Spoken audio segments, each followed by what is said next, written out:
बोलिए अपने अपने गुरु महाराज माता पिता की जय हो। गणेश जी महाराज की जय हो। नारायण भगवान की जय हो।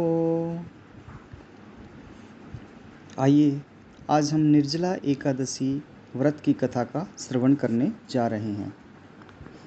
यह व्रत ज्येष्ठ मास की शुक्ल पक्ष की एकादशी को किया जाता है। ज्येष्ठ मास की शुक्ल पक्ष की एकादशी को निर्जला एकादशी व्रत कहते हैं। इस व्रत में पानी का भी निषेध बताया गया है, पानी पीना भी निषेध बताया गया है, इसीलिए इसे निर्जला एकादशी कहते हैं। तो यह व्रत हमारा 18 जून 2024 मंगलवार के दिन आ रहा है। वर्ष भर की 24 एकादशियों में से ज्येष्ठ शुक्ल एकादशी व्रत को सर्वोत्तम माना गया है। इसका व्रत रखने से कहते हैं कि सभी मनोकामनाएं पूर्ण होती है और सभी एकादशियों का व्रत का फल मिलता है। विधान इस प्रकार से कि यह व्रत सभी स्त्री पुरुष समान रूप से कर सकते हैं। जलपान का इसमें निषेध रहता है और कोई बिना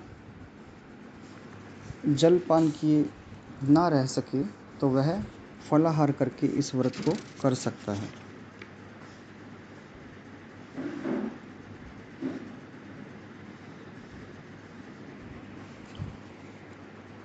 एकादशी के दिन सभी मटके में जल भर के ढक्कन से ढक दें और ढक्कन में चीनी व दक्षिणा फल इत्यादि रखें। जिस ब्राह्मण को मटका दें उसी ब्राह्मण को एकादशी के दिन एक एक सीधा और शरबत भी दें। मेहंदी लगाकर अपना श्रृंगार पहन के श्रृंगार करके ओढ़नी ओढ़कर सबको एकादशी के दिन सीधा निकालना चाहिए। एक मिट्टी के मटके में जल भरकर ढक्कन में मिट्टी रुपया रखो। सीधे के साथ आम फल रख कर के और करवे पर मोली से सथिया बनाकर रोली मोली से सथिया बनाकर ढक्कन से ढक दो। फिर उस पर से जल फेर के अपनी सासू माँ को पैर छू करके दे दो। इस दिन शेषशायी रूप में भगवान विष्णु की आराधना का विशेष महत्व है।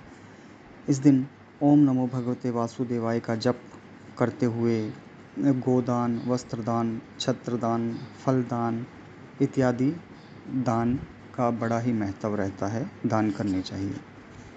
कथा इस प्रकार से है कि एक बार महर्षि व्यास पांडवों के यहाँ पधारे।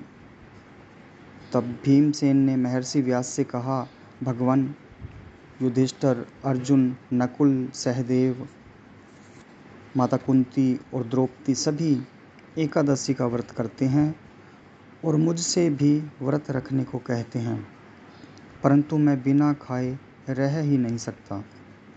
इसलिए 24 एकादशियों पर निराहार रहने का कष्ट साधना से बचाकर मुझे कोई ऐसा व्रत बताइए जिसे करने से मुझे विशेष असुविधा न हो और उन सब का फल भी मुझे मिल जाए। महर्षि व्यास जानते थे कि भीम के उदर में वक्र नामक अग्नि है, इसलिए अधिक मात्रा में भोजन करने पर भी उसकी भूख शांत नहीं होती। महर्षि ने भीम से कहा, तुम ज्येष्ठ शुक्ल एकादशी का व्रत रखा करो। इस व्रत में स्नान आचमन में पानी पीने से दोष नहीं होता। इस व्रत से अन्य 23 एकादशियों के पुण्य का फल भी मिलेगा। तुम जीवन पर्यंत इस व्रत का पालन करो।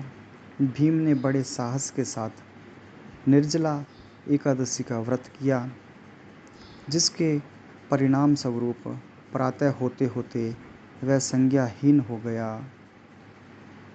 बेहोशी की अवस्था में चला गया।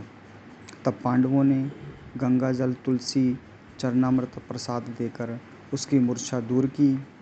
इसीलिए इसे भीमसेनी एकादशी भी कहते हैं। बोलिए नारायण भगवान की जय हो। शिव शंकर भोलेनाथ की जय हो।